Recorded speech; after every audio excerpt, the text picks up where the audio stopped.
you've gotten Sorbet in your party, head back to the dock ship and set course to Cassia. Once you've landed there, warp up to the port and head inside the house with all the dwarves. And talk to the one on the far left side named Worcester. Talk to him and he'll give you the fake beard item. Then head back to the ship and head back to Razen. Hop and skip over to the east past the cave, and once you're close to the edge, you'll see the path blocked by a dwarf. Talk to him with the fake beard and he'll let you pass. Don't question how you manage to trick him with glue and whiskers, and get the warp point on the side. After that, head north to the town of Macaroon. You'll see two pots standing in the front of the town, and if you talk to both of them, they'll rush away to the clay for the festival. And that opens up the next dungeon. But there are some things you can do in the town. Firstly, if you talk to the dwarf near the center of the town, he'll ask you to bring him 99 bangberries. Bangberries are very prevalent in the next dungeon, so don't worry if you don't have enough. If you have enough, he'll give you the Slowed book, which can teach you the spell High Art.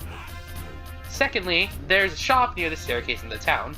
This shop sells some useful equipment as well as bangberries if you want to drop almost 99,000 Bira, but most importantly, this shop sells elemental bombs. These bombs come in 7 varieties in each of the elements. It's basically as strong as a weak first magic level spell, but it's useful enough to have some strategies. In this shop, you can buy all the bombs except for the dark and light ones. Finally, there's an inn on the left hand side of the staircase. You can't actually see Grennan before the next dungeon is completed. To find the next dungeon, head south down past the wastelands until you find a rope leading down. You'll see a warp point too if you haven't gotten it already, and a little to the left is a dwarf who isn't blocked in the cave anymore. And now, you're in the next dungeon. Welcome to the Capsicum Caverns, the caves that are so hot that it affects the gameplay. You only have 5 enemies to deal with in the cave, and the most common one is the Brawlflower. These enemies are fast, faster than probably your 2 fastest characters, though to make up for its blistering speeds, it only has one attack, called Itty Bitty Bite. So adorable, but very similar to the Foul Hand Slap. They don't have much HP, so you should be fine. The next enemy here is the Gaussian. These skeleton-like foes are dark mages, but don't have any dark magic. And they only have one attack, a simple cut attack. The timing to block is a little small, but you shouldn't be too hard. They also drop Shadow Bomb, so that is useful if you're not a dark mage. Next up is the Egg Keeper. These guys also have one attack, an Egg Throw. They're very close to the front row, so it might be hard to dodge these, or even block them. They're Earth Mages though, so last you can probably one-shot them if the wind plan is aligned. Then we have the Sarcophagus, and these guys actually have 2 attacks. First is an AoE attack, which would summon a bunch of bats to attack the whole party, and Gravel Powder, which can hit to 3 times, and leave you petrified. Another thing is that you can't use magic against this one, due to its high spirit stat. The only thing you can do to damage it properly is physical skills. It can get kind of annoying to take these guys out. Also, this can happen.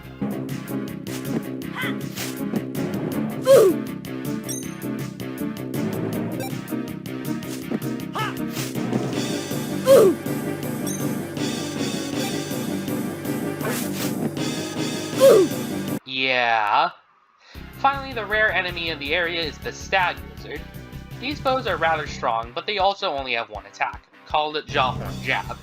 Does quite a bit of damage, but you should have no problem taking them out. Those are the only enemies that drop a Critter Horn, which can heal up to 70 MP. The final thing to mention is that this is the only location in the game where the enemies can start off with a status element, being Shard in this case. It takes a couple of turns to be unshard, but you can easily take them out before they even have a chance to strike. Going through the progression of this place isn't too bad. It's still kind of linear with some optional paths here and there. Follow the trail to the first entrance where the dwarf is, and head down the stairs to find the next entrance for a fork in the road. If you head to the first entrance on the left, you'll find a small opening with 2 chests containing 7 bangberries and 1500 Bira. Return to the previous area and head fully north to opening with some spiky shoes and 14 bangberries. Go into the second entrance on the left and keep heading in the linear direction, and a portion of the map is burnt. Once you see a dwarf, head down the stairs and save your game. There's a boss literally to the right of you. Heal up and stand toe-to-toe with this new freaky creature. Meet Dab Hansel. While not technically a boss because the boss music doesn't play, he's still a strong adversary. Although he's a dark mage, he has no dark magic. Dab makes up for it though by hitting like a 70 mile per hour truck on a freeway. His main attack is Rolling Stamp, which can hit you up to 3 times, doing around 200 damage or so per hit. If this hits you 3 times, you're likely to lose a party member. His other attack is Squashing Rolder. Although it looks similar, it accidentally hits 1 time and you only have to block once. The trade-off for not hitting multiple times is doing slightly more damage. To handle this mini-boss is kinda simple. For the back row members, utilize Chide for using Minty Freshness instead of good defense buff, and use Lassie's Healing Wing to get some health back. She's not too useful afterwards, but most of the damage is going to be dealt with the members in the front. If you're using Light Mage for this playthrough, wait until it's daytime and unleash a very strong crystal laser. The reverse is true of being a Dark Mage. Wait until night and blast it with some blood money. Pico, Mocha, and Sorbet are used for additional damage to knock out this beast. Overall, this fight isn't too bad, just adapt when your damage is low and you should bring him down no problem.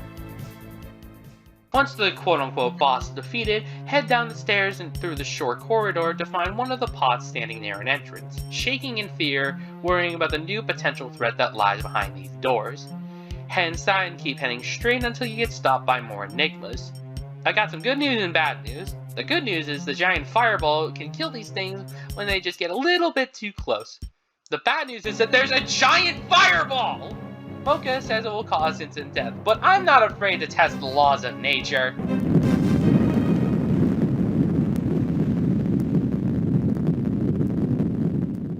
Well, you can call me stupid, but you can also call me determined. Thankfully, the fireballs, yes, there are more than one, have very generous hitboxes.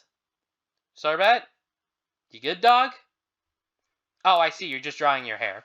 Anyways, for the hidden treasure here, firstly, after the pods dig you an escape route, head north to find a cave with 2 tails and a putty pea in a chest.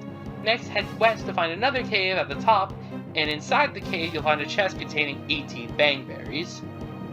Right next to that cave, in the opposite direction, you'll find another cave with a large fireball patrolling the area. In the corner you'll find 2400 bira and 12 bangberries. Continue heading straight past the fireball into the rectangular room. The bottom left corner you'll find 3 chests next to a skeletal dragon carcass, containing a putty pea, 8 bangberries, and 6 bangberries. After that, head north to find the final room with a gentle light of the Fire Millennium Gummy, and click on it to obtain it.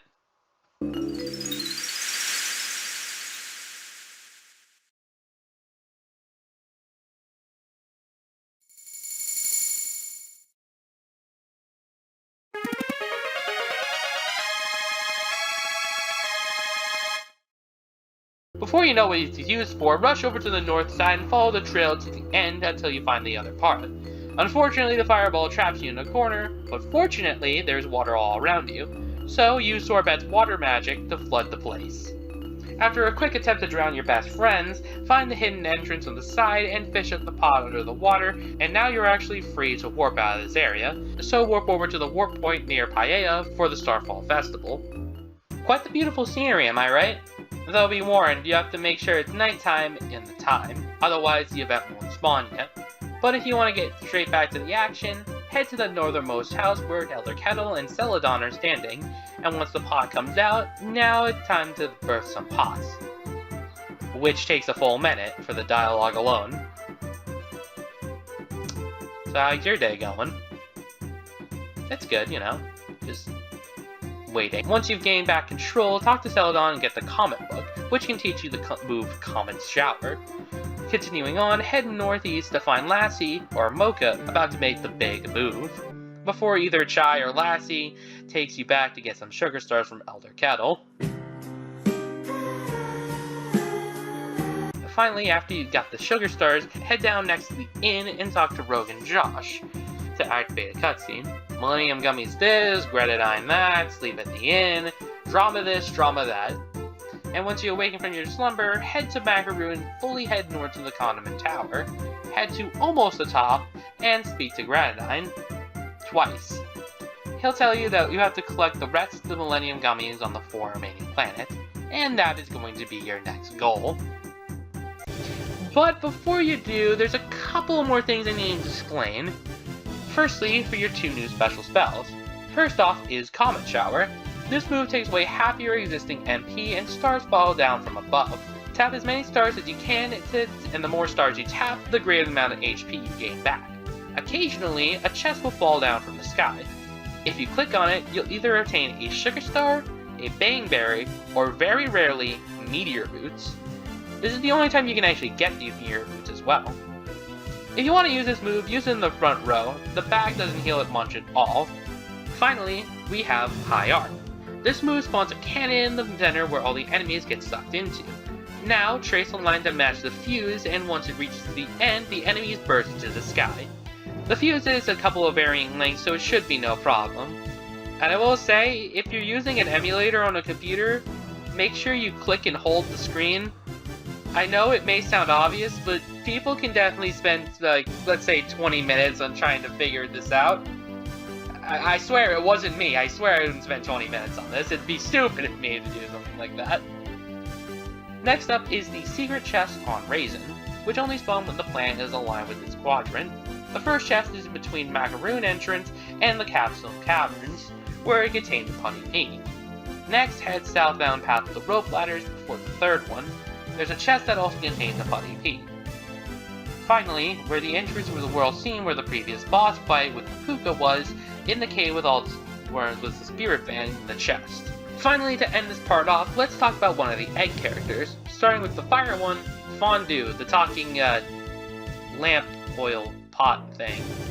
He's an exclusive egg character that once you've gotten enough tags in tag mode, or at least 1, 15, 30, or 60 people with different files, or once you've gotten all the Millennium Gummies, talking to Gamelon on Grant for a random portrait. Getting these eggs are completely random, so getting the fire one from her last could be a possibility. Going into Fondue, it and all the other egg characters can only level up by getting more tags from other people, so it isn't viable to grind for an extremely long time, but they also have exclusive abilities in the party. Using his physical skill, you can figure out a target's name, level, HP, and remaining HP. It isn't too useful, but you can figure out bosses when you're close to defeating him. As for magic, you only get 2, and the 1 special non-aligned moves. Dragon Tongue may sound nice, but the MD caused in it may not be used 100% of the time. It can actually just disobey you. The other move is Corona Egg, which, if it does land, it has a high chance of leaving the enemy scorched at level 50. Finally, its field ability is that sometimes when you enter a new area, Fondue will give you some lore about the area and tell you information that you didn't know before. Not many phrases have been unearthed, but maybe someday we'll get new info.